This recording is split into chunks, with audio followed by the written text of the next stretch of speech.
Okay, so if you are doing anything and using the Jira, that is called manual testing, you mean to say.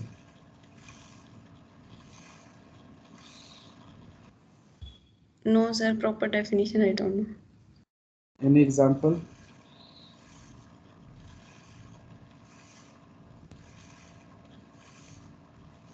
No idea, sir. Okay. So, how many types of testing is there? So there are two types of testing, manual and automation. Okay. So, what do you mean by automation testing?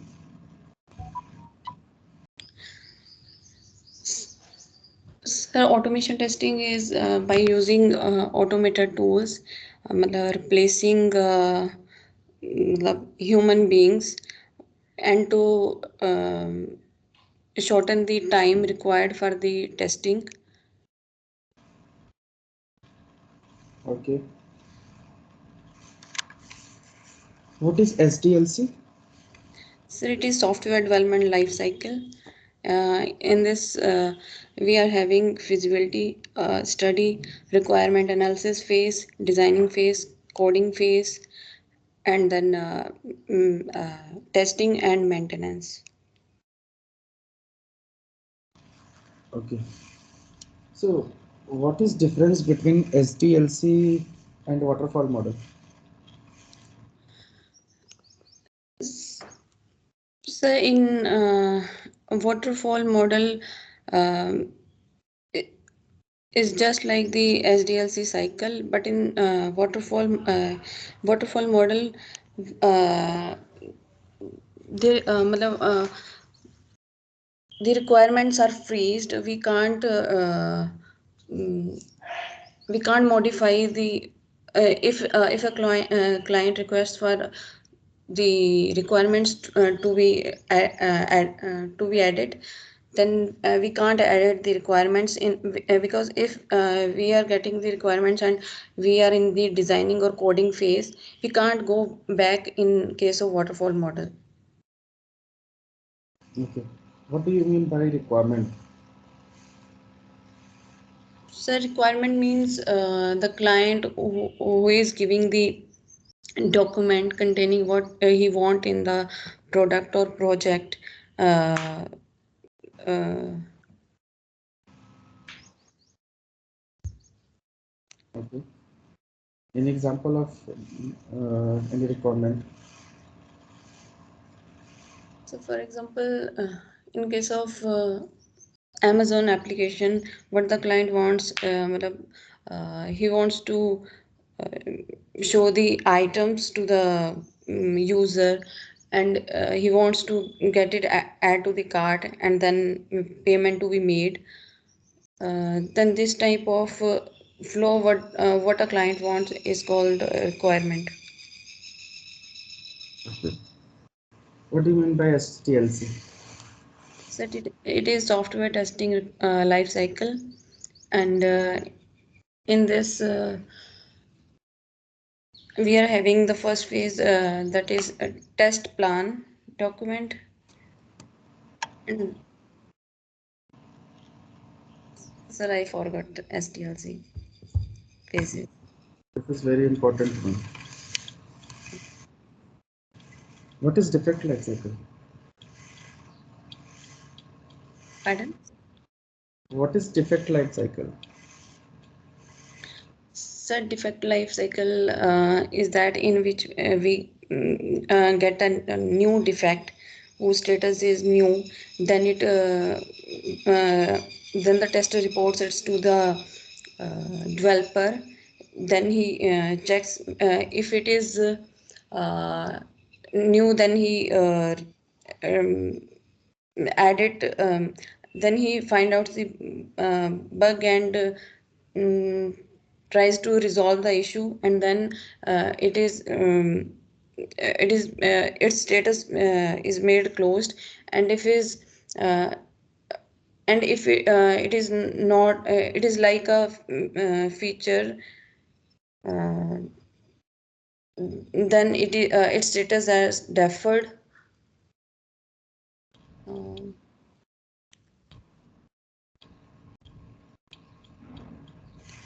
Okay, no problem. तो ये आपका interview मैंने record किया है, ठीक है? इसको दोबारा से एक बार वॉच करना, लिसन, ठीक है? Okay. और इसको एक बार केयरफुली सुनना और फिर से आइडेंटिफाई करो कि कहाँ पे गैप है, ठीक है? और Okay. किस चीज़ को कैसे एक्सप्लेन कर रहे हैं, सामने वाले को कितना अच्छे से समझ में आ रहा है, ठीक है? Okay, sir. ओके, ठीक है, गुड। फिर आगे के लिए तो okay, let's move to the Deepali. Deepali, could you please brief yourself? My name is Dipali Devidas Dange. I am working in TCS. Uh, that's it.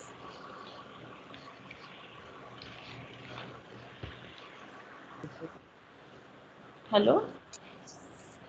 Yeah.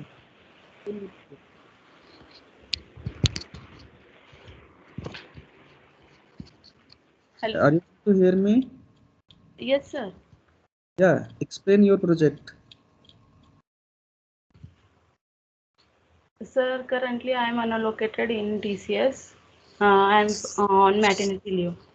So, no project is assigned for me right Okay. now. Last time, what type of project you work on? It is the project is my project name is Shell. In that we are using the ServiceNow ticketing tool, and we are monitoring the tickets like P1, P2, P3, P4. And if some incidents are there, then we we drop the mail to the respective team. Like that, my project. Okay. So, what is a spiral model in software testing?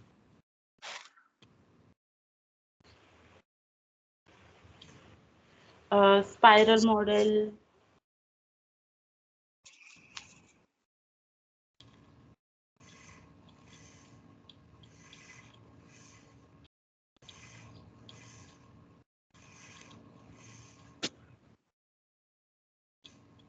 Okay.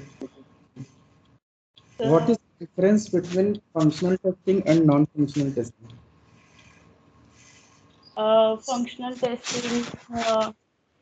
Functional testing means to check the business application or behavior of the application, or non-functional testing means to check the performance of the application. Uh, that is the difference. Anything else?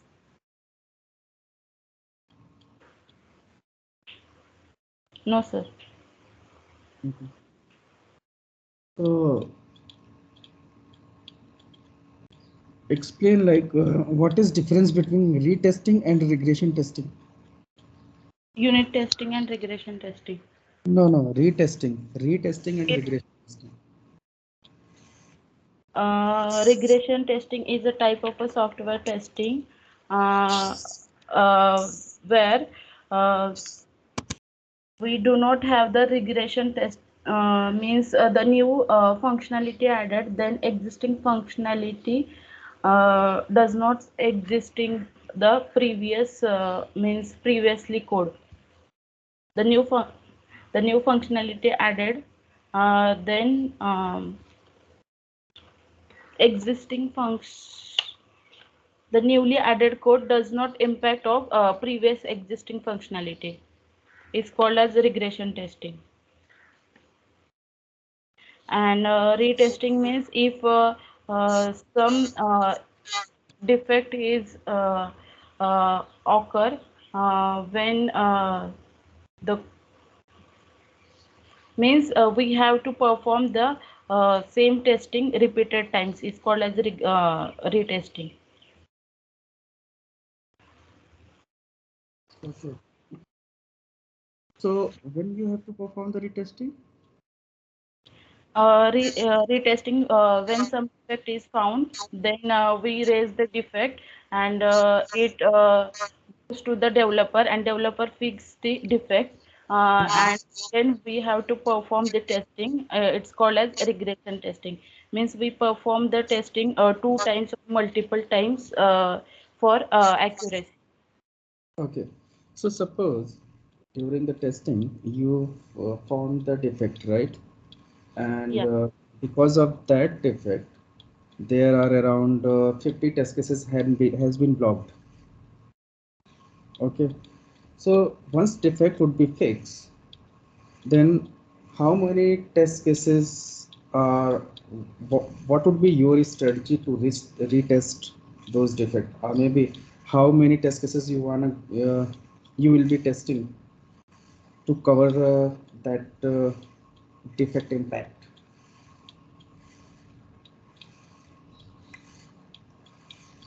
Sir, I didn't understand what you are saying. Okay, so suppose once you found the defect, due to that defect, right? So there are around 50 test cases have been blocked due to that defect. Is it clear? Yes. Okay. So while retesting that defect, so how many test cases you have to be retested? All retested. All test cases, 50. All 50. Okay. Only all 50, or do you want to uh, No, actually, all test cases. all test cases? Yeah. Okay. What is In defect cycle? defect life cycle, there are various states like new. After that, defect is found, the state will be new. After that, assign to the particular developer or team, uh, particular developer, or new, assign, open. After that, fix and verify, close. If defect is means if defect is rejected, uh, there are various states. If defect is rejected, then there are various steps. Oh no. Hmm. If the defect is rejected, uh, Situation then defect. it changes to the rejected state. Okay. In which situation defect could be rejected?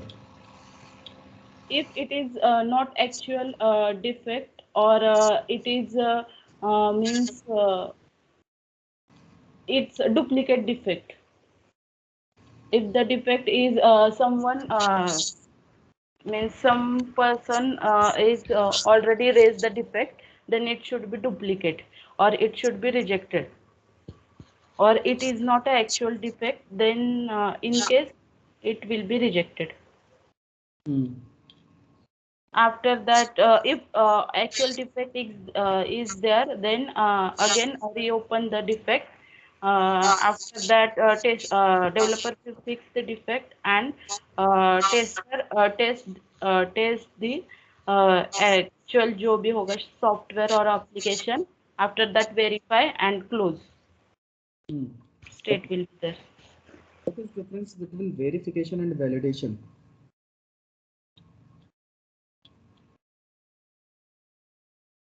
Uh,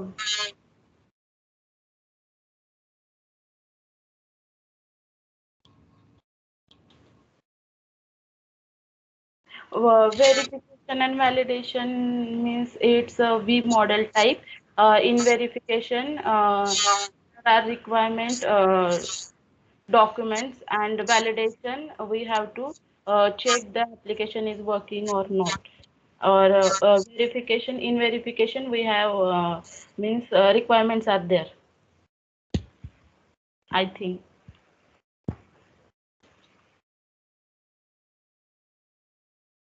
This is completely wrong. Okay, no problem. So, what is difference between sanity and smoke testing? Sanity and smoke testing. Uh, in sanity testing. If the software is stable, then we perform the sanity testing at that time. And smoke testing, we check the only critical functionality. Can you give me an example?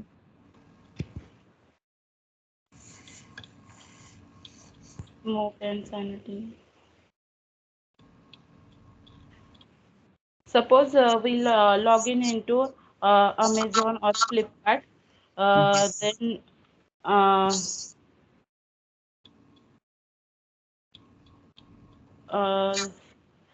payment, suppose payment is not working, we will do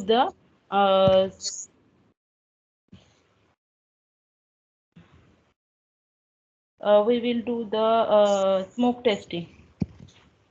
And sanity, we are doing sanity testing means we are reviewing all test cases or code like that. All test cases. Means low level test cases थोड़े से देखेंगे. So what do you mean by high level and low level test cases?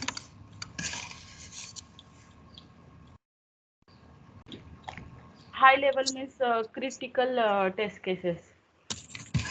Like it is not working, it's a high level. Or low level if we are not adding this some product into the card, like that is low level. What is difference between, yeah, you mean to say, like priority and severity? Priority and severity. Priority means impact of urgency, and severity means seriousness of the urgency or defect. Okay, seriousness of the defect. Seriousness of the urgency. Defect. Okay, that's all. तो हमारा भी record हो चुका है. ठीक है, इसको दोबारा से सुनना है क्या? Who is next? Neha.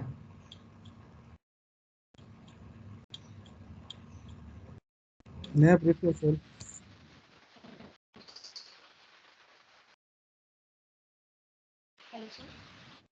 Yeah, you are audible now.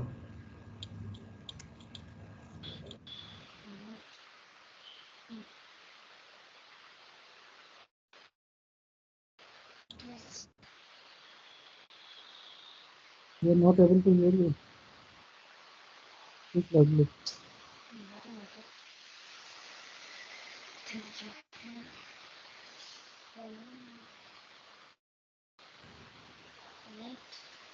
Neha, you are not audible.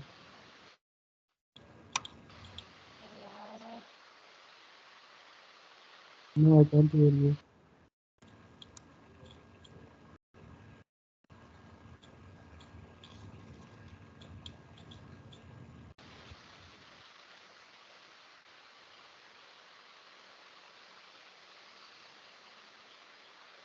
Hello? Yes, speak loudly.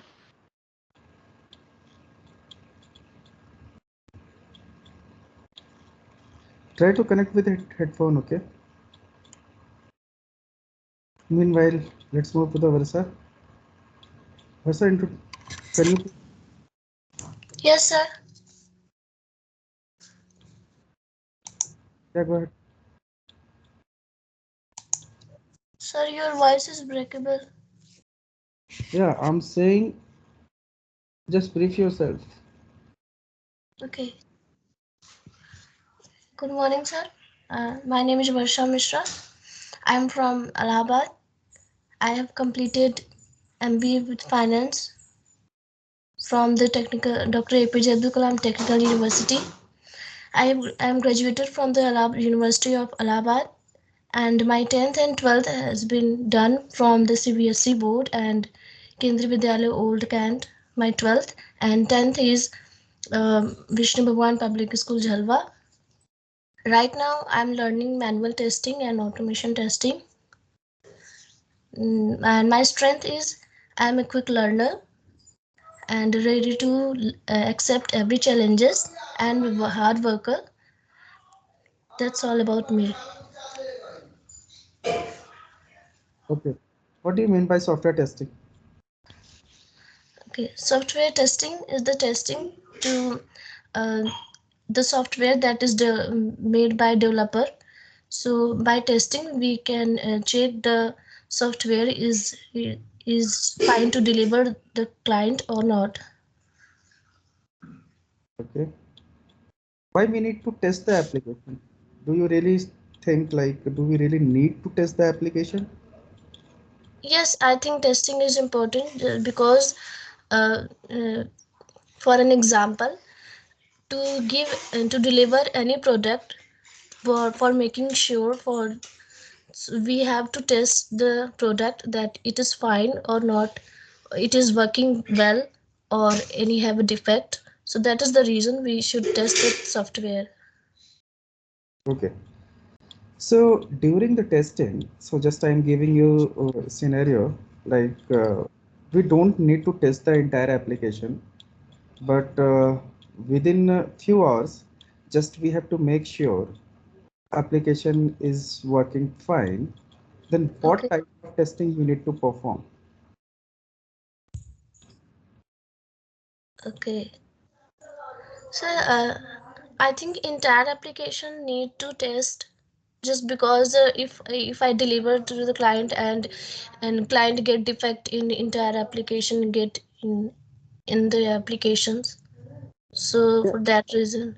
yeah, that's fine, but we don't have a much time to test entire application, because if you are gonna to test entire application, then might be it would take around 1 week of time. But just Okay. within a couple of hours, just at least high level testing we can perform, and we can make sure like application behavior is expected, right? So in that, for handling that situation, what type of testing we need to perform there? I think in that case, automation testing is performed. I don't know the correct answer, but I think automation testing will be there. Okay, any manual approach, suppose we don't have automation testing there. So then I don't know the answer, I think. Okay, what do you mean by the test cases?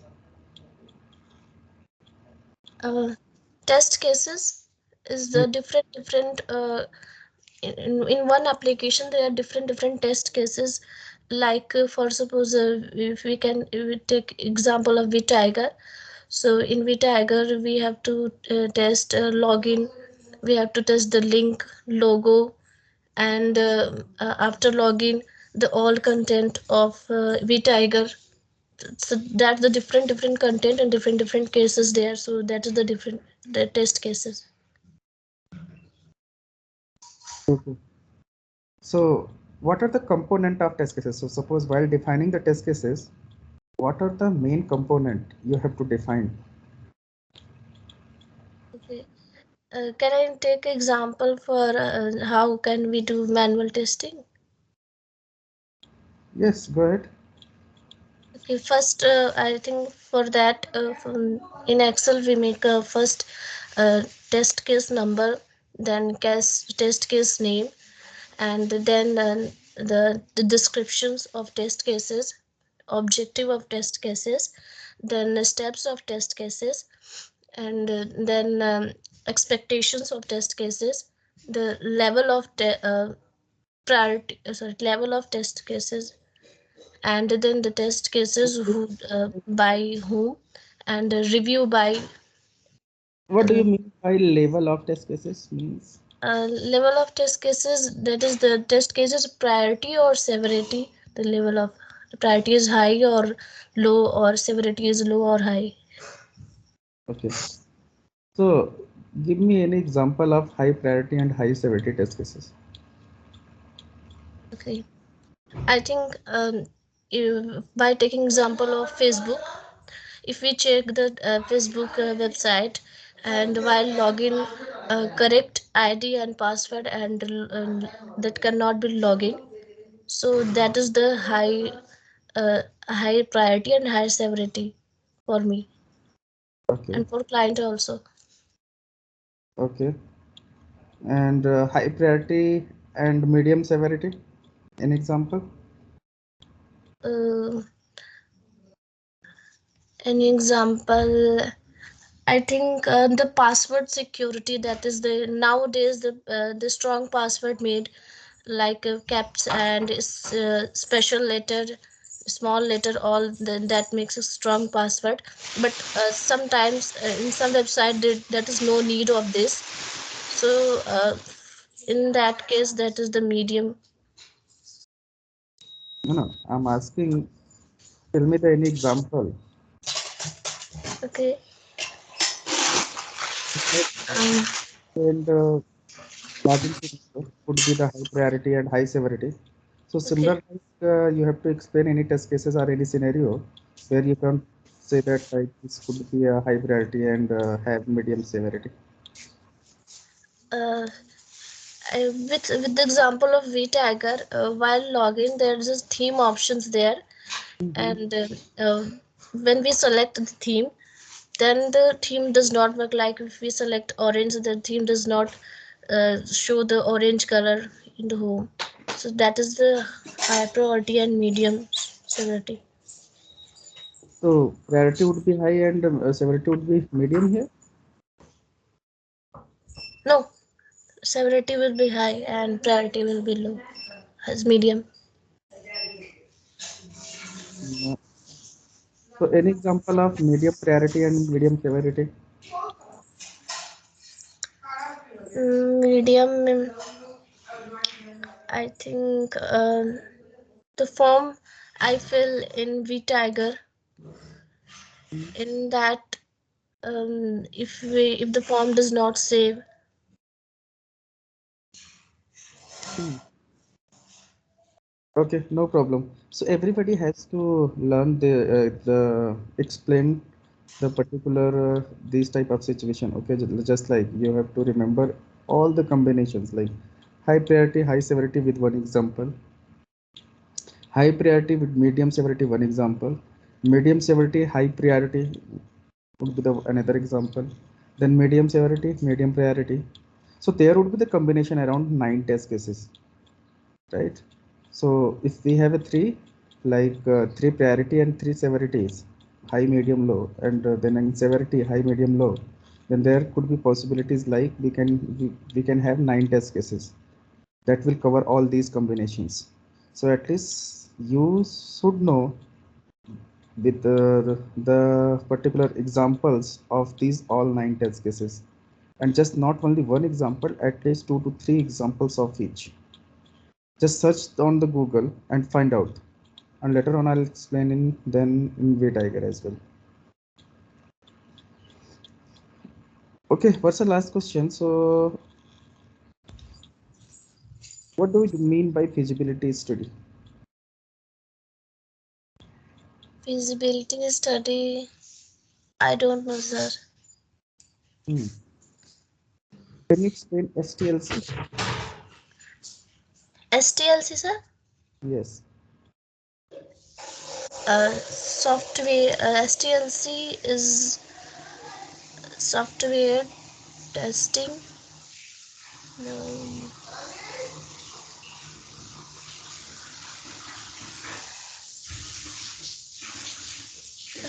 but software testing life cycle. Okay, explain the phases. Uh, the software, this is the life cycle of software testing. The steps we do while testing the software. What are the all phases in software testing? The first phase is uh, discussion. Discussion, like how many members will be in this project, and what time will be take the to complete the project. and then the developer make the project, then the tester, all tester member will be test the software, and then after the testing the report will be sent to the client. So that is the life cycle.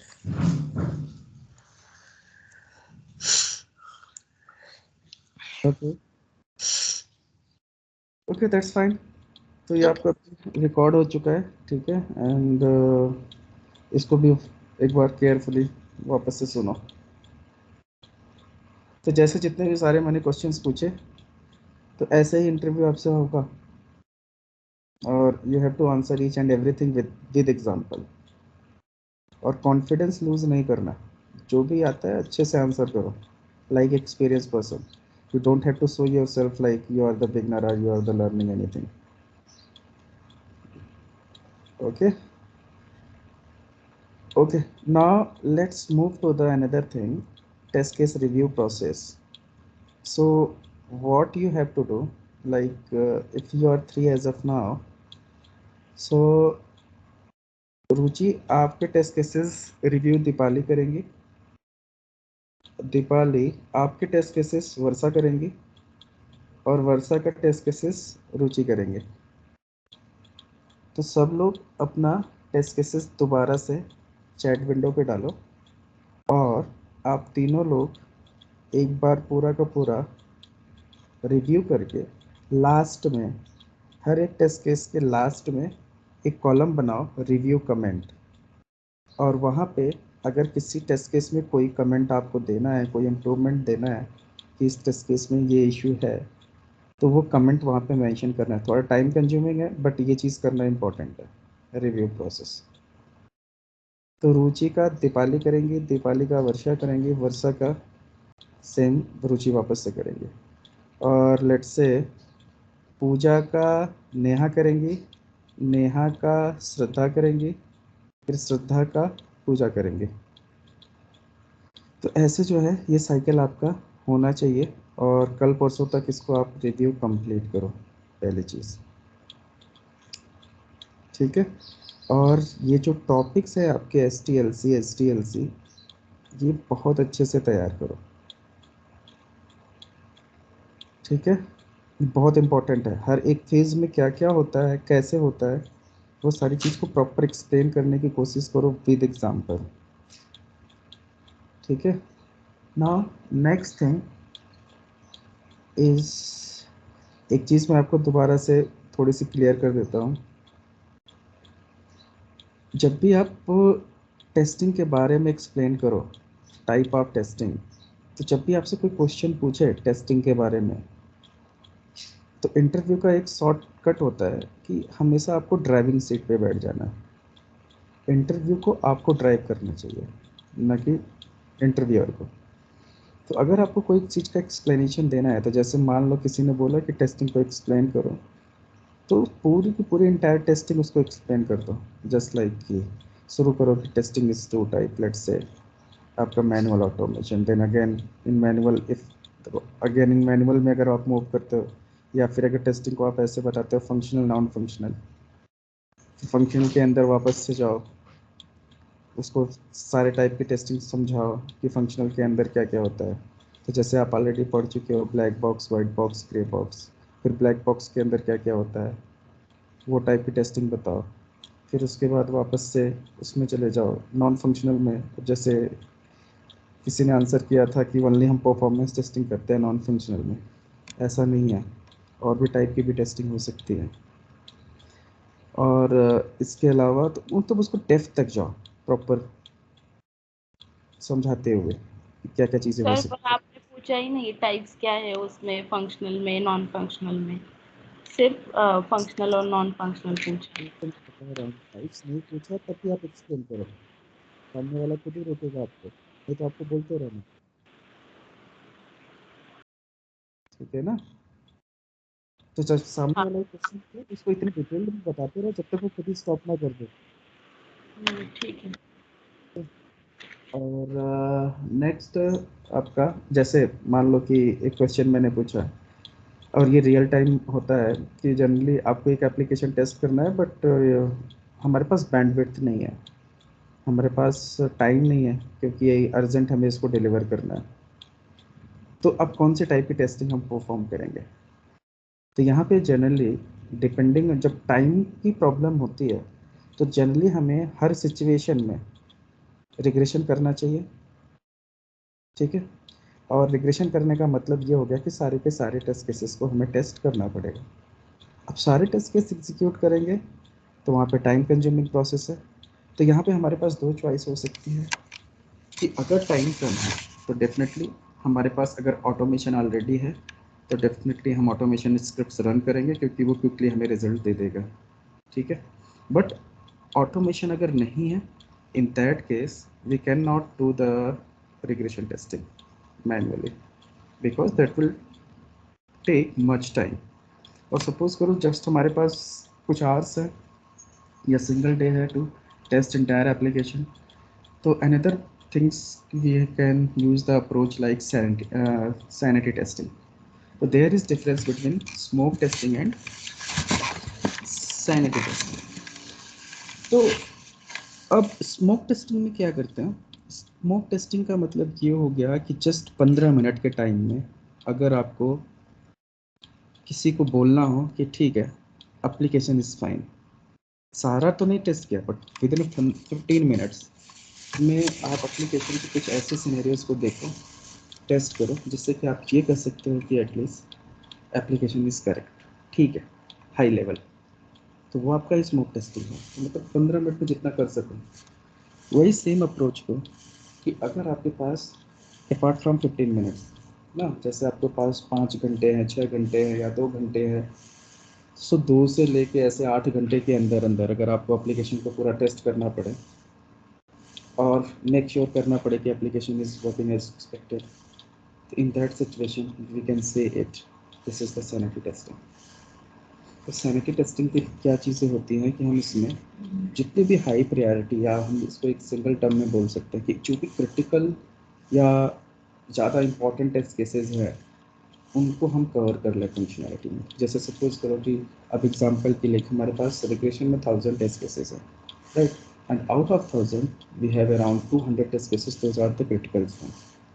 तो हम at least sanity testing में वो entire 200 test cases को execute करेंगे, जिससे कि at least high functionality break ना हो, ठीक है।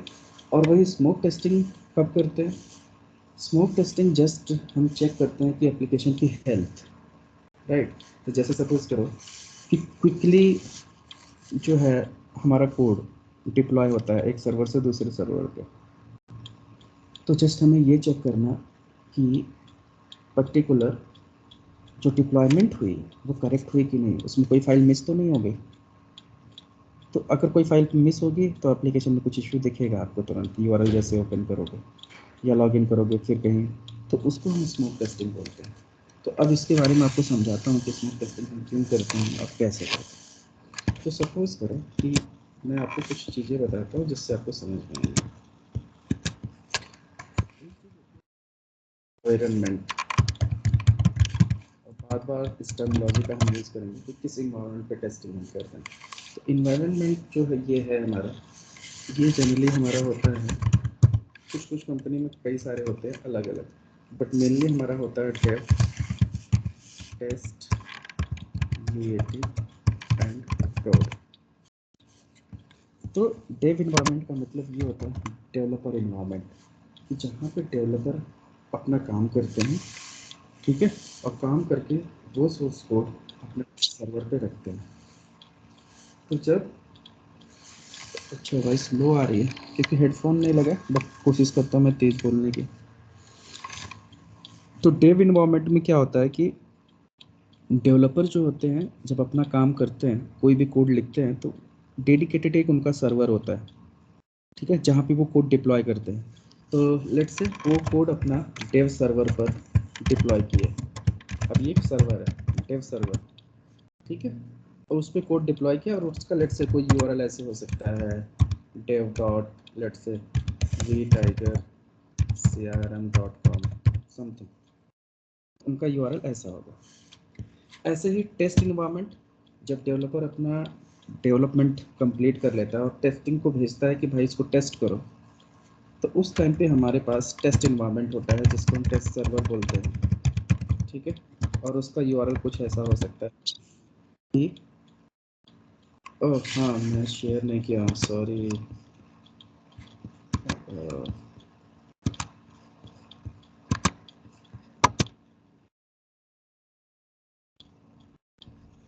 Is it visible now? Yes, sir. Okay, sorry. तो ये हम बात कर रहे थे इन्वायरमेंट की। इन्वायरमेंट हमारे पास जनरली 4 टाइप्स के, और इससे ज़्यादा भी हो सकते हैं, बट मिनिमम 4 तो बताओ आप। Dev, test, UAT and production, ठीक है। तो ये हमारा डेव इन्वायरमेंट जो होता है, डेवलपर जो भी कोड लिखते हैं डेव सर्वर पे डालते हैं, और उसका यूआरएल कुछ ऐसा हो सकता है कि dev डॉट समथिंग, या यूआरएल कुछ भी हो, उससे हमें फ़र्क नहीं पड़ता, बट हम जस्ट डिफ्रेंशिएट करने के लिए आपको समझा रहे हैं कि यूआरएल अलग होगा। ऐसे ही टेस्टिंग का काम जब होगा, जब डेवलपर अपना कोड लिख लेते हैं पूरा, और वो फिर वापस से उसको मूव करते हैं, मतलब यहाँ का जो कोड होगा इस डेव सर्वर का, वो कोड मूव होके टेस्ट सर्वर पे आ जाएगा, और टेस्ट सर्वर पे फिर हमें कुछ दूसरा यूआरएल होगा जहाँ पे हम काम कर रहे होंगे। Let's say test dot we tiger crm.com, फिर ऐसे हमें कोई दूसरा यूआरएल मिलेगा। अब ऐसा क्योंकि टेस्ट इन्वायरमेंट अलग क्यों होता है? क्योंकि यहाँ पे जब टेस्टिंग टीम काम कर रही होती है तो डेवलपर भी बैठे नहीं होते हैं, वो भी काम कर रहे होते हैं, तो वो लोग अपना अगला फीचर डेवलप करेंगे। तो जैसे मान लो हमने डिस्कशन किया कि इस वीक हमें 5 फीचर ना 5 फंक्शनैलिटी डिलीवर करनी है, तो उसमें से 3 फंक्शनैलिटी डेवलपर ने क्या किया, दे दिया आपको कि आप टेस्ट करते रहो, तब तक हम 2 और कर रहे हैं, ठीक है। तो इसलिए 3 फंक्शनैलिटी आपके पास आ गई और आपका टेस्टिंग आपका स्टार्ट हो गया। जब तक आप तीनों को कंप्लीट करोगे तब तक डेवलपर 2 और डिज़ाइन कर लेंगे और आपको फिर से दे देंगे। तो इसलिए दोनों का सर्वर अलग होता है, क्योंकि वो कंटिन्यूसली इस पर काम कर रहे होते हैं और यहाँ पे कंटिन्यूसली टेस्टिंग चल रही होती है, इसलिए दोनों सर्वर हमेशा डिफरेंट रहते हैं। अब जैसे ही यहाँ से टेस्टिंग डन हो जाती है, फिर हम यूएटी इन्वायरमेंट में आते हैं। यूएटी इन्वायरमेंट का मतलब होता है यूज़र एक्सेप्टेंस टेस्टिंग। तो ये जस्ट लाइक इस प्रोडक्शन की कॉपी होती है। तो यहाँ से ये यूएटी जो होता है इन्वायरमेंट, डिव में मिनिमम कॉन्फ़िगरेशंस होती हैं, टेस्टिंग में उससे ज़्यादा होता है इंटीग्रेशंस, और UAT is like a production copy, ठीक है। तो ये ज़्यादा क्रिटिकल इन्वायरमेंट होता है, यहाँ पे टेस्टिंग बहुत इंपॉर्टेंट होती है, क्योंकि इसके बाद सीधे कोड प्रोडक्शन पे चला जाएगा। प्रोडक्शन का मतलब लाइव हो जाएगा कोड एंटायर वर्ल्ड के लिए। तो इसलिए इस पे जाने से पहले मेक श्योर यहाँ तक टेस्टिंग पूरी कंप्लीट होनी चाहिए। तो इसलिए इसको हम यूएटी सर्वर बोलते हैं कि कोड कहाँ जाएगा, यूएटी सर्वर, इसको बोल सकते हैं कॉपी ऑफ प्रोडक्शन तरीके से। फिर यहाँ पे हम टेस्टिंग परफॉर्म करेंगे, तो यहाँ पे हमारे पास जैसे ऐसे ही ऑर्डर हो सकता है UAT dot we tiger crm.com।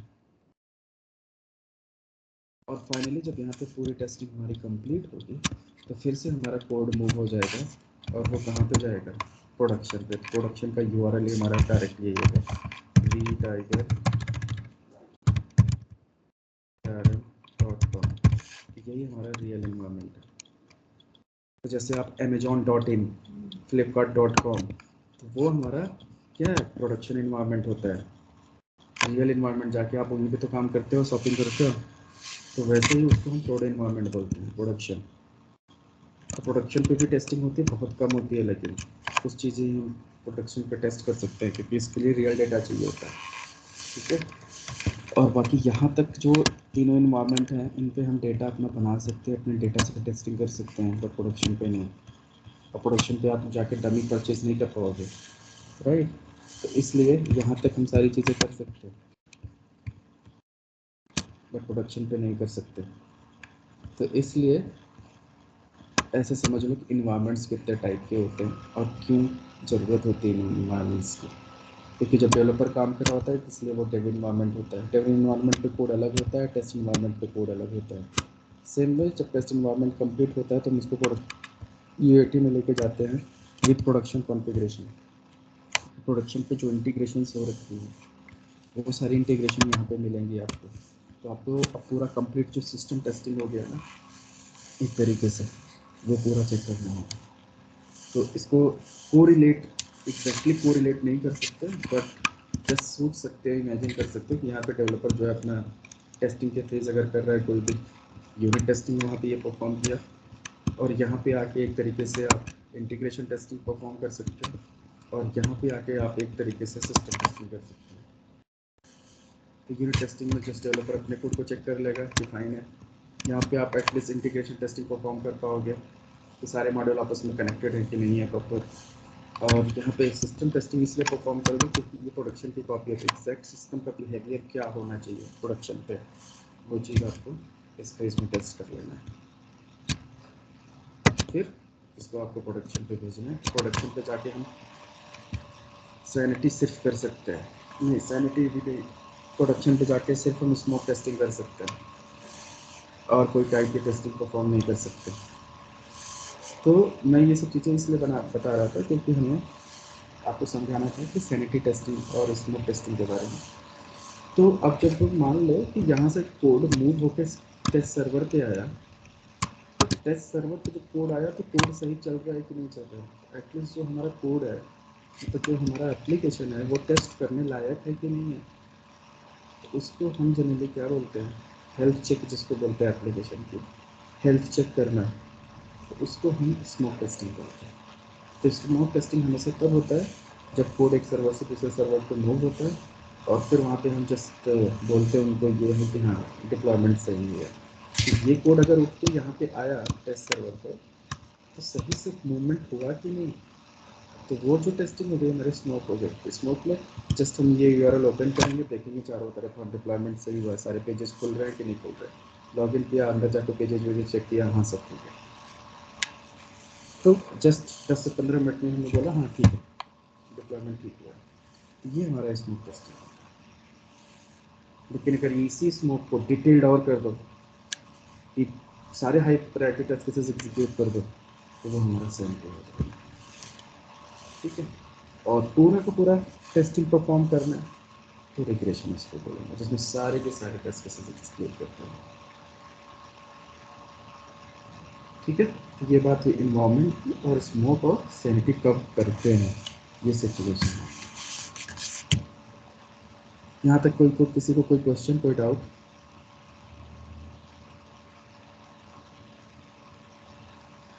अब आपको मैं बताता हूँ कि आगे चल के कई सारी चीज़ें हमें जानने की ज़रूरत है।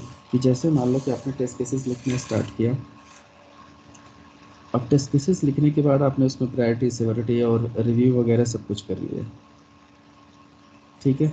और आपने RTM के बारे में भी देखा होगा, RTM में मैपिंग भी करते हैं। RTM का मतलब रिक्वायरमेंट ट्रेसेबिलिटी मैट्रिक्स, जिसमें आपने बताया कि हाँ ठीक है कि पर्टिकुलर फंक्शनैलिटी वाइज सारे टेस्ट केसेस की कवरेज है हमारे पास, ठीक है। अब इंटरव्यूअर आपसे यहाँ पे पूछता है कि आप एक दिन में कितने टेस्ट केसेस लिखते हैं, क्योंकि आपके पास एक्सपीरियंस है, तो आपसे पूछा जाएगा ना कि आप एक दिन में कितने टेस्ट केसेस लिख लेते हैं। ये चीज़ आपको एक्सप्लेन करनी है। एक दिन का मतलब 8 घंटे। अब जितना टेस्ट केसेस आप लोगों ने लिखा है, तो आप लोग के हिसाब से आप 8 घंटे में कितने टेस्ट केसेस लिख सकते हैं?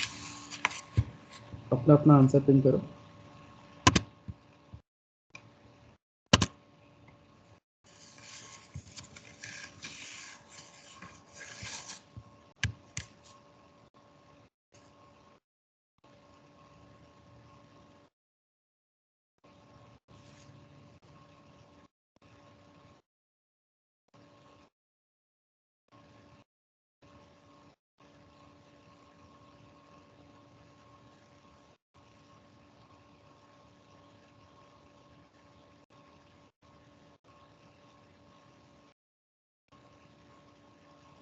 ओके, तो 8 घंटे का मतलब ये हो गया कि अगर आप सिर्फ 20 टेस्ट केसेस लिख पा रहे हो तो अप्रॉक्सीमेटली 1 घंटे में आप या 2 घंटे में सिर्फ 3 टेस्ट केसेस, तो बहुत कम है ये तो, राइट। तो ये काउंट बहुत ज़्यादा कम है। वैसे इंडस्ट्री के स्टैंडर्ड के हिसाब से 20-30 ठीक है, बट लिखने को आपको कम से कम 50 तो लिख सकते हो, तो इसलिए 50 तो बोले कम से कम।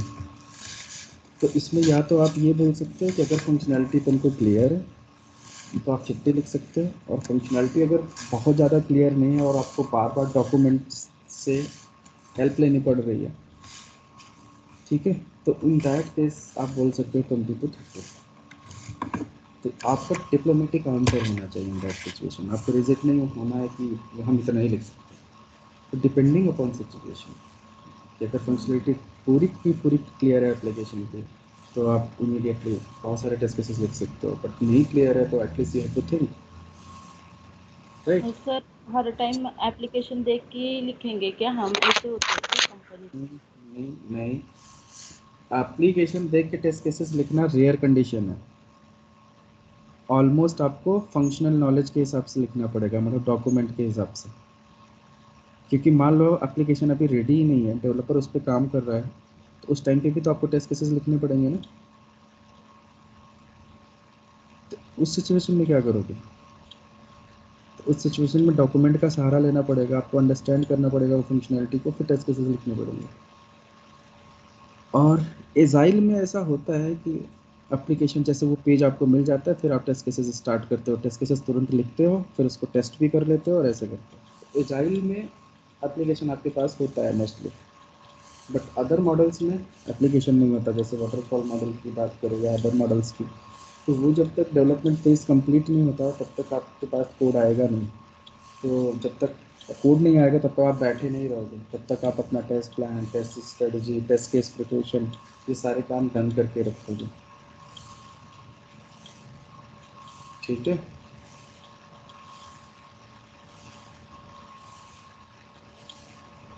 तो अप्रॉक्सीमेटली आप बोल सकते हो 50 डिपेंडिंग अपॉन सिचुएशंस, और आप सिचुएशंस को भी एक्सप्लेन कर सकते हो। फंक्शनलिटी क्लियर है अगर तो आप 50 लिख सकते हो, फंक्शनलिटी बहुत अच्छे से क्लियर नहीं है और you have to much rely on the document or depend on the documents, so in that situation might be 20 to 30 something, ठीक है। और फिर यहाँ से आपको नेक्स्ट क्वेश्चन पूछा सकता है कि टेस्ट केसेस लिखने की स्ट्रेटजी क्या होती है आपकी। आप कैसे डिसाइड करते हो कि टेस्ट केसेस हमें लिखना है, तो पहले कैसे लिखना स्टार्ट करें। तो जनरली इसको भी डिप्लोमेटिक आंसर देना है कि इसके लिए टेस्ट केस लिखने के लिए आप रेफरेंस यूज़ करते हो, जैसे FRD फंक्शनल रिक्वायरमेंट डॉक्यूमेंट जो होता है, रिक्वायरमेंट डॉक्यूमेंट्स जो होती हैं उनमें मेनली 2 टाइप की कौन कौन सी होती है। FRD का मतलब हो गया functional required documents, FRD functional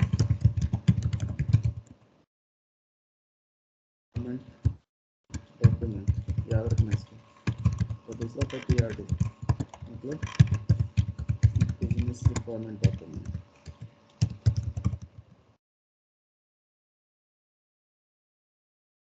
का हेल्प ले सकते हो।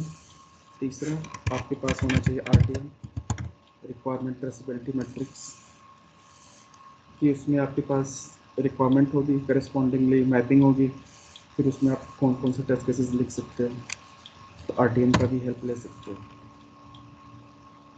ठीक है। और अपना डोमेन नॉलेज, और आप अपना खुद का डोमेन नॉलेज यूज़ कर सकते हो। डोमेन नॉलेज ये होता है कि जैसे आज की डेट में इंडस्ट्रीज में पूछा जाता है कि आपने कौन सा डोमेन पे काम किया है। डोमेन का मतलब ये हो गया कि किस टाइप की इंडस्ट्री में काम किया है। अब जैसे होता है कौन कौन से डोमेन्स होते हैं, मैं आपको वो समझा देता हूँ। मेन डोमेन्स, तो जैसे एक होता है इंश्योरेंस। इंश्योरेंस डोमेन का मतलब ये हो गया कि आप जो पॉलिसी वगैरह होती है उन टाइप के सॉफ्टवेयर्स पे काम किया है कि इंश्योरेंस कैसे काम करता है, कितने टाइप के प्रोडक्ट इंश्योरेंस में होते हैं, और ये लाइबिलिटीज़, इसके अंदर टर्मिनोलॉजीज बहुत सारी यूज़ होती हैं ना इंश्योरेंस के अंदर।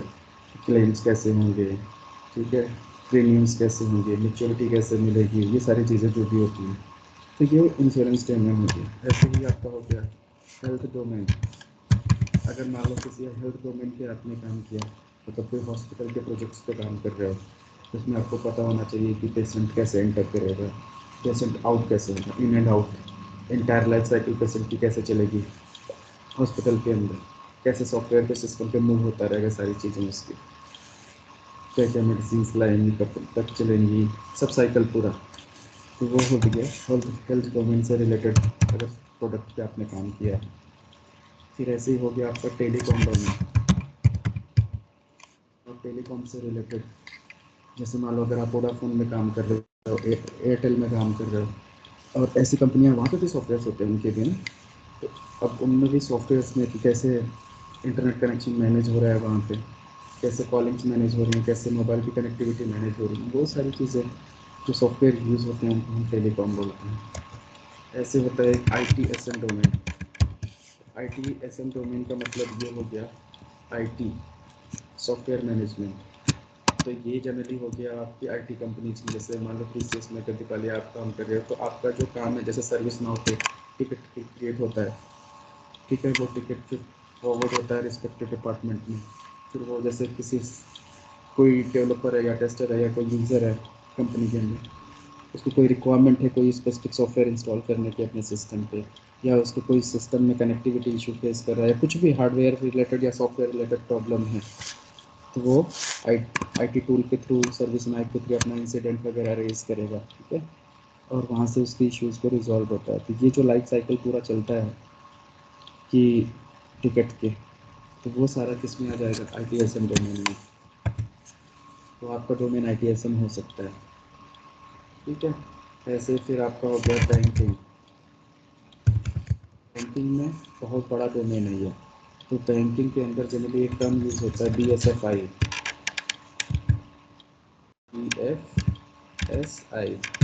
इसका मतलब ये हो गया banking, finance, stock and investment, ऐसे 4 डोमेन मिलके। तो बैंकिंग जो कोर बैंकिंग होती है, जिसमें आप सब ट्रांजेक्शन कर सकते हो, एक प्रोडक्ट की मतलब एक मनी एक अकाउंट से दूसरे अकाउंट में भेज सकते हो, अकाउंट ओपन करना हो गया, ठीक है। तो जो कोर बैंकिंग, जो सेल्फ बैंकिंग आप करते हो मोबाइल एप्लीकेशन में, वो जनरली आपको क्या हो गया, बैंकिंग हो गया। और फाइनेंस जो होता है, फाइनेंस में बैंकिंग भी आ जाता है, और इसमें आपका ये बड़ा डोमेन हो गया। तो फाइनेंस में आपका पूरा का पूरा स्टॉक मार्केट से रिलेटेड भी चीज़ें आएंगी, ठीक है। और तो फाइनेंस डोमेन अगर आप बोलते हो तो इसमें वेल्थ मैनेजमेंट, ठीक है, कस्टडी, बैंकिंग, कई सारी चीज़ें और इन्वॉल्व हो जाएंगी।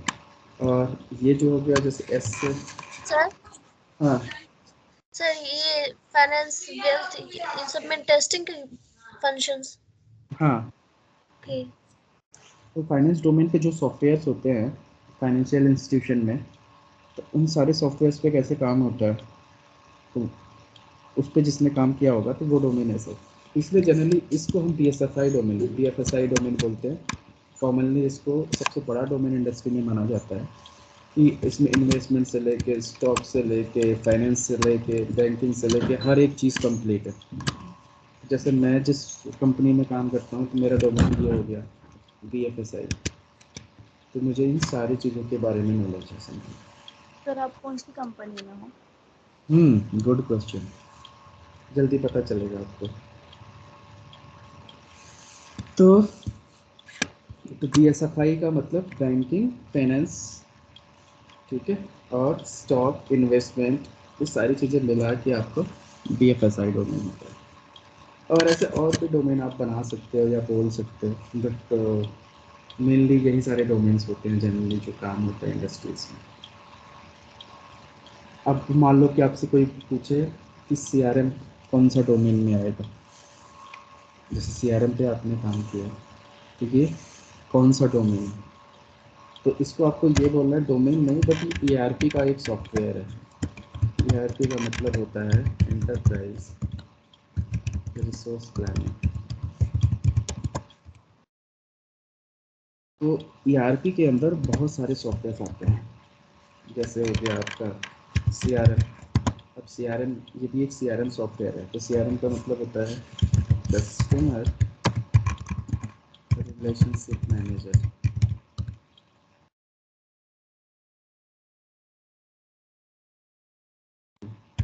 ERP के अंदर CRM आता है, OMS आता है। OMS का मतलब हो गया ऑर्डर मैनेजमेंट सिस्टम।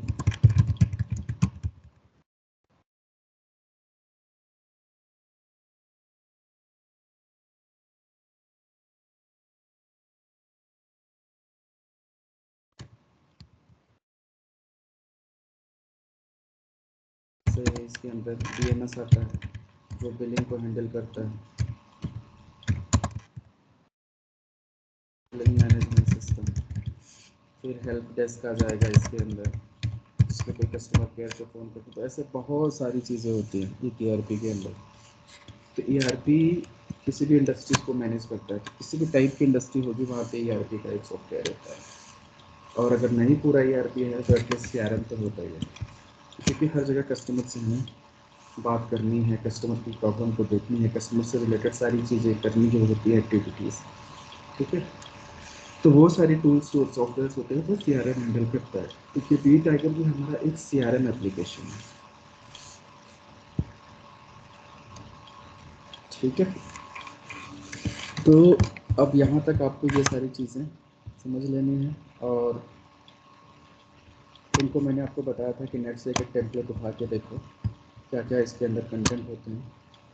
ठीक है, नहीं अगर आपको समझ में आता है तो मुझे बताओ, फिर मैं इसको बताता हूँ आपको डिटेल में कैसे ये डॉक्यूमेंट्स होते हैं जनरली। क्योंकि ये BA का काम होता है तो हमें लिखना नहीं होता कुछ भी इसमें, जस्ट हम इसको देखते हैं कि क्या इन्फॉर्मेशन कैसे रिप्रेजेंट की हुई है। तो जस्ट उसी चीज़ को हम यहाँ पे रीड करके कैसे टेस्ट केस में कन्वर्ट करते हैं, वही इन्फॉर्मेशन हमें सिर्फ चाहिए होता है। ठीक है, तो इसलिए इसको एक बार इन सारी चीज़ को नेट पे सर्च करके देखना स्टार्ट करो। ओके, और कोई क्वेश्चन किसी को यहाँ तक नहीं है तो आप अपना ये वीडियो को वापस से वॉच करो, अपने इंटरव्यूज़ पे देखो। इंटरव्यूज़ पे सबसे ज़्यादा फोकस रखो क्वेश्चंस पे, कैसे एक्सप्लेन कर रहे हो आप। ठीक है, और टेस्ट केसेस आज रिव्यू कर लो एक दूसरे का, रिव्यू Sir, कमेंट। हाँ बोलो। if product is going to the production and without doing the testing, so what will happen? Production पे बिना टेस्टिंग पे जा ही नहीं सकता। अगर ऐसे डायरेक्ट भेज दिए तो मतलब ये वही हो गया ना कि विदाउट टेस्टिंग आप प्रोडक्ट को सीधे प्रोडक्शन पे भेज दिया, तो टेस्टिंग टीम का काम ही क्या है? ऐसे हो सकता है क्या? नहीं हो सकता ना। अगर और ऐसा कर रहे 100% टेस्टिंग इज पॉसिबल और नॉट? अगर ऐसा आप कर रहे हो तो सीधे सीधे मतलब वो वही बात हो गई कि क्या बोलते हैं, एक भूल गया कि जैसे आंख बंद करके तीर चलाने वाली बात हो गई ना। तो हम जो भी वो डिफेक्ट वगैरह रेज करते हैं, डिफेक्ट रहता है, अगर मतलब 100% टेस्टिंग पॉसिबल है क्या? कोई भी डिफेक्ट विदाउट मतलब ये हम सॉफ्टवेयर दे सकते हैं क्या तो एरर फ्री? हाँ, तो ऐसा कभी पॉसिबल तो नहीं है। एक तरीके से देखा जाए तो 100% कभी भी टेस्टिंग नहीं हो पाती, क्योंकि कुछ ना कुछ तो मिस रहता ही है हमेशा। ठीक है, क्योंकि बट जो भी होगा वो टेस्टर के ऊपर ही आएगा ना। टेस्टर के ऊपर ही आएगा, नो डाउट। तो इसीलिए टेस्टर्स भी क्या करते हैं कि वो RTM वगैरह डॉक्यूमेंट बना के रखते हैं। वो पहले से बोल देते हैं कि भाई हमने ये चीज़ें टेस्ट किया। उनके पास एविडेंस क्या होता है टेस्टिंग टीम के पास, ये टेस्ट केसेस हमने लिख रखे हैं। तो जो टेस्ट केसेस हमने लिखे हैं वही हमने टेस्ट किया। तो सर रियल लाइफ में टेस्ट एप्लीकेशन तो वो तो ज़्यादा रिस्की है ना, हम टेस्ट कैसे करेंगे वो? हाँ, तो इसीलिए तो एक्सपीरियंस टेस्टर हायर किए जाते हैं कि एटलीस्ट जो बिजनेस फ्लो है ना, जिससे पैसा आता है कंपनी में। जैसे मान लो ई-कॉमर्स की वेबसाइट है, तो जहाँ से पैसा लाने वाली बात हो गई कि जैसे कस्टमर के लिए कोई प्रोडक्ट को परचेज कर रहा है, ऐड टू कार्ट करके पेमेंट किया, बिलिंग एड्रेस, शिपिंग एड्रेस सब डाला, वहाँ से पेमेंट हो गया और ऑर्डर डिलीवर हो रहा है। ये सबसे कोर फंक्शनैलिटी है, तो ये एटलीस्ट ब्रेक नहीं होना चाहिए। अब मान लो कि जैसे कुछ ऐसी फंक्शनैलिटीज और हो सकती हैं कि जस्ट वो आया साइट पे, विजिट किया, ऐड टू कार्ट कर रहा है, फिर डिलीट कर दिया, फिर दूसरे प्रोडक्ट पे जा रहा है, उसकी डिटेल चेक कर रहा है, रेटिंग चेक कर रहा है, प्राइस चेक कर रहा है, फीचर्स चेक कर रहा है, फीचर्स को कंपेयर कर रहा है। ठीक है, तो इनमें अगर थोड़ा बहुत इधर उधर रहता है तो चलेगा, लेकिन कोशिश ये भी रहती है टेस्टिंग टीम की कि पूरा का पूरा एप्लीकेशन प्रॉपर तरीके से टेस्ट हो। और जो बचा खुचा होता है वो इसलिए होता है क्योंकि लैक ऑफ रिसोर्स, कि उस टाइप का सोचने वाला बंदा ही नहीं है कंपनी में या टीम में, या तो उतना ज़्यादा हमारे पास टाइम नहीं है, क्योंकि हर चीज़ का एक टाइम लिमिट होता है। अब अगर आपसे बोला जाए तो हो सकता है कि एक ही सॉफ्टवेयर को आप एक एक साल टेस्ट करो, कुछ ना कुछ हमेशा डिफेक्ट मिलेगा, लेकिन बात वो नहीं होती, उतना टाइम नहीं होता किसी के पास। तो इसलिए हर चीज़ का एक प्रोसेस होता है, कोई भी चीज़ कभी भी 100% परफेक्ट नहीं हो सकती, बट उसको परफेक्ट बनाने की तरफ हम काम करते रहते हैं एटलीस्ट। तो फिर सर हम फ्रेशर को मिलेंगे ना, मतलब अगर सब लोग एक्सपीरियंस ही हायर करेंगे तो फ्रेशर को अपॉर्चुनिटी मिलनी चाहिए ना। हाँ, तो यही तो दिक्कत तभी तो हो रही है आजकल इंडस्ट्री में, फ्रेशर्स सर को। तो हम मैनुअल टेस्टिंग को पहले बार कर रहे हैं और हमारा मतलब मोटो क्या है कि हमें भी मतलब अपॉर्चुनिटी मिलनी चाहिए। हाँ, तो अपॉर्चुनिटी तो मिलनी चाहिए, तो इसीलिए आपको उस लेवल तक का नॉलेज रखना पड़ेगा अपने पास कि आप ये ना कह सको कि आप फ्रेशर हो, आप एज ए एक्सपीरियंस्ड एक्ट करोगे, कि आपको पहले से नॉलेज होगी, सारे क्राइटेरियाज पता होंगे। फ्रेशर्स को तो हर चीज़ नहीं पता होगा ना, फ्रेशर्स को आइडिया होगा how to write the test cases, लेकिन कितना डिटेल्ड में टेस्ट केसेस हम लिख सकते हैं, कितना ज़्यादा पॉसिबल टेस्ट केसेस लिख सकते हैं, वो एक एक्सपीरियंस बंदा हो गया ना फिर तो। एक फ्रेशर फ्रेशर तब होता है जब उसको प्रैक्टिकल एक्सपीरियंस नहीं होता, और वही चीज़ फ्रेशर अगर प्रैक्टिकली काम करना स्टार्ट कर दिया तो वो एक्सपीरियंस हो गया। अब आप यहाँ पे प्रैक्टिकली काम कर रहे हो, एक तरीके से आप टेस्ट केसेस लिख रहे हो, मतलब काम आपका स्टार्ट हो चुका है, क्योंकि आपका एक्सपीरियंस बन रहा है। So you don't have to think like that you are fresher. Now you are working employee, so you are writing the test cases. तो आप फिर एक्सपीरियंस बन जाओगे 1-2 महीने में, ठीक है ना। तो हाँ सर, कब, हमारी क्लास कब तक है? अच्छा क्लास तो तब तक, मैनुअल की अब। क्लास खत्म करने को तो मैं 2 वीक में खत्म कर दूं, लेकिन आपको नॉलेज उस लेवल का लाना है, ठीक है। इम्पोर्टेंट क्या है, मैनुअल टेस्टिंग में आपको समझ में सब आ जाएगा, क्योंकि ज़्यादा मुश्किल नहीं है, लेकिन मुश्किल कब होता है जब आप इसको इंटरव्यू में आंसर कैसे करते हो, एक्सप्लेन। एक्सप्लेन कैसे करते हो प्रॉपर, वो सबसे इम्पोर्टेंट होता है, और वो ऐसे शॉर्टकट में नहीं आएगा, कॉन्फिडेंस नहीं आएगा। इसलिए प्रैक्टिस करते जाओ, अच्छे से एक्सप्लेन करो, अच्छे से एग्जांपल्स यूज़ करने की कोशिश करो, ठीक है ना। ऐसे सोचो कि सामने वाले को आपने किसी क्वेश्चन का आंसर दिया है तो 100% करेक्ट है वो, सही से समझाया उसको आपने। तो जैसे मैं आपको समझाता हूँ किसी चीज़ को, जैसे आपको समझाना है इंटरव्यूअर को, ओके सर। ऐसे सोच बना के रखो, ठीक है। ठीक। तो आज ये रिव्यू कंप्लीट करके सब लोग अपना फाइल भेज दो, जिससे कि आज मुझे टाइम जब भी मिलेगा तो मैं फिर फाइनल रिव्यू करूँगा। रिव्यू वाला प्रोसेस कंप्लीट कर लो एटलीस्ट टेस्ट केसेस लिखने के, 50-60 या 100 टेस्ट केस लिख लो, इतना बहुत है, इससे में आपको कॉन्सेप्ट क्लियर हो जाएगा क्या करना है। फिर आपको एक बार टेस्ट केसेस ई कॉमर्स की वेबसाइट पे भी लिखना है, तो पहले इसको कंप्लीट करो फिर उसको देखते हैं। और मीनवाइल तब तक मैं आपको वो जीरा वाला देखता हूँ सेटअप कैसे बनाना है ऑनलाइन, ठीक है। तो चलो कल कनेक्ट करते हैं, इवनिंग में अपडेट करता हूँ कब कनेक्ट करना है। Okay, bye, take care. Bye.